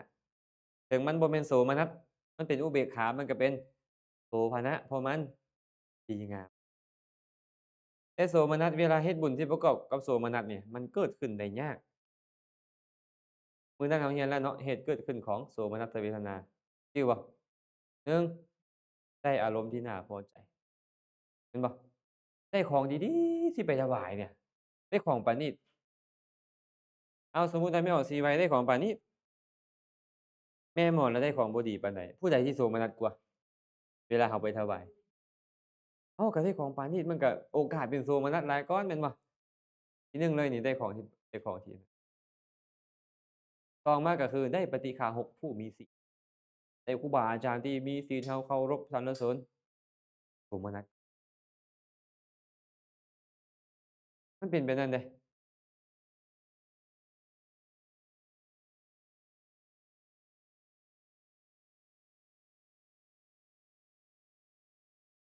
ไม่ได้มนัสเนาะ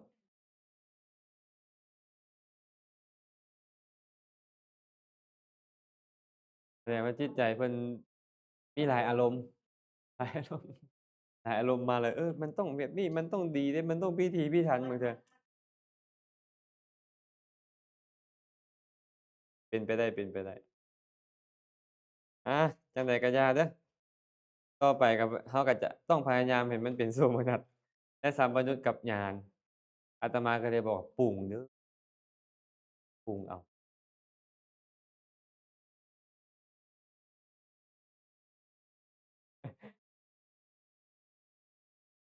มันก็บ่ได้เกี่ยวกับว่ามันจะเลิศแบบอื่นเดะแต่เวลามันส่งผลนี่นะเวลานำเกิดมันจะเป็นประเภทโสมนัสนี้ และมันจะยิ้มหัวง่ายและเฮ็ดบุญครั้งต่อๆไปมันก็เป็นโสมนัสได้ง่ายอีกเวลามันบ่ค่อยซีเรียสว่าง่ายๆก็แล้วกันบ่ค่อยซีเรียสเป็นไปเกิดเป็นคนในอนาคตก็ตามมันจะเป็นคนค่อนข้างอารมณ์ดีใจดีอาเมตตาก็เกิดขึ้นได้หลายดีก่อนบัดนั้นเพราะอารมณ์มันดีเว้าภาษาบ้านเราคือคนเป็นคนอารมณ์ดีมันเป็นเฮ็ดให้โสมนัสได้ง่ายเห็นอิหยังหน่อยหนึ่ง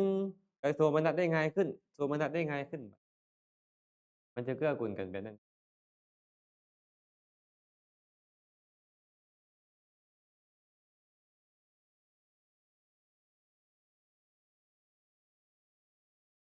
กังวลกังวลหลายโพดไปนั่นแหละอา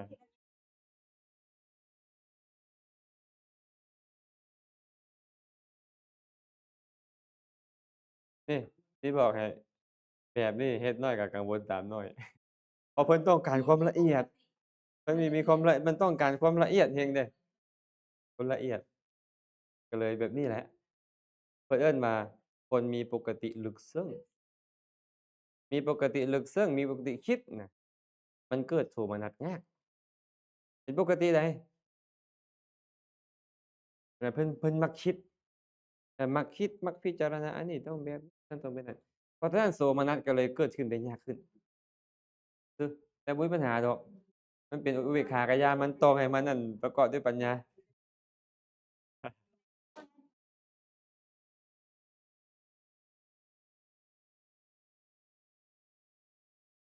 ก็ยังดีแต่บ่ได้แม่นว่าแต่ให้ทานแล้วส่งผลเดะไอ้ฟังธรรมนี่ก็ส่งผลนำเกิดได้จ้ะ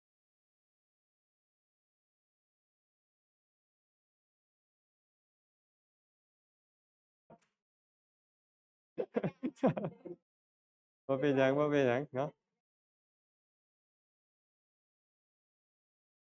อ้าวสรุปเนาะบัดนี้เนาะจบแล้วเด้อปริเชดที่1เด้อคันเขาถามเราว่าปริเชดที่1เรียนเรื่องหยังเรียนเรื่องจิตจิตนี่เป็นหนึ่งในปรมัตถธรรม4อย่างปรมัตถธรรม4มีหยังแหน่จิตเจตสิกรูปและนิพพานอันนี้เอิ้นว่าความจริงอภิธรรมปิฎกพระไตรปิฎกที่เอิ้นว่าพระอภิธรรมปิฎกนั่นน่ะสอนแต่4อย่างนี้ อันนี้เราเรียนอภิธรรมมัจจสังคหะคือย่อ4อย่างนี้มาเรียนให้ง่ายขึ้นเนาะเอาละเนาะจิตมี4จักประเภทก่อนถามก่อนจิตมีจักประเภทมี4ประเภทคือหยังแหน่กามวจรรูปวจรอรูปวจรโลกุตระหรืออีกอย่างหนึ่งโดยชาติมี3หรือ4กุศลอกุศลวิบากกิริยาถ้าหากเอาวิบากกับกิริยาเป็นอันเดียวกันอัพยากตะกับฉามื้อนี้น่าจะพอสมควรอนุโมทนาบุญนำทานเด้อ